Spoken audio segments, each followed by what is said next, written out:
ഒരു സാധാരണ കുടുംബത്തിൽ ജനിച്ച വിദ്യാഭ്യാസമോ ബിസിനസ് പരിചയമില്ലാത്തൊരു യുവാവ്, എന്നാൽ ഒറ്റ വർഷം കൊണ്ട് ബിസിനസ്സിൽ നിന്ന് $1,00,000 കൂടുതൽ സമ്പാദിച്ചു. ആരായിരുന്നു ആ യുവാവ്? അദ്ദേഹത്തിന്റെ രഹസ്യം എന്തായിരുന്നു? അത് മറ്റാരുമായിരുന്നില്ല, സീക്രട്ട് എന്ന പുസ്തകത്തിൽ നമുക്ക് എല്ലാവർക്കും അറിയാൻ കഴിയുന്ന ബോബ് പ്രോക്ടർ ആയിരുന്നു അദ്ദേഹം.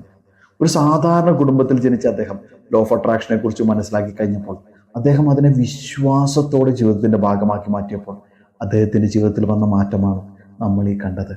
അതിൽ ആ ഒരു വർഷം അദ്ദേഹം വിജയത്തിന് വേണ്ടി ഉപയോഗിച്ച ഒരു സീക്രട്ട് ആയിരുന്നു അഫർമേഷൻസ്. അദ്ദേഹം പൂർണ്ണ വിശ്വാസത്തോടെ അഫർമേഷൻ ദിവസവും ചാൻറ്റ് ചെയ്തുകൊണ്ടേയിരുന്നു. ആ വിജയ അഫർമേഷൻ നിങ്ങൾക്കും കേൾക്കണമെന്ന് ആഗ്രഹമുണ്ടോ? എങ്കിൽ അതിതായിരുന്നു: I am so happy and grateful now that money comes to me in increasing quantities through multiple sources on a continuous basis. നിങ്ങളും വിശ്വാസത്തോടെ ഇത് ചാൻറ്റ് ചെയ്യൂ. നിങ്ങളുടെ ജീവിതത്തിലും അത്ഭുതങ്ങൾ സംഭവിക്കും. Thank you very much.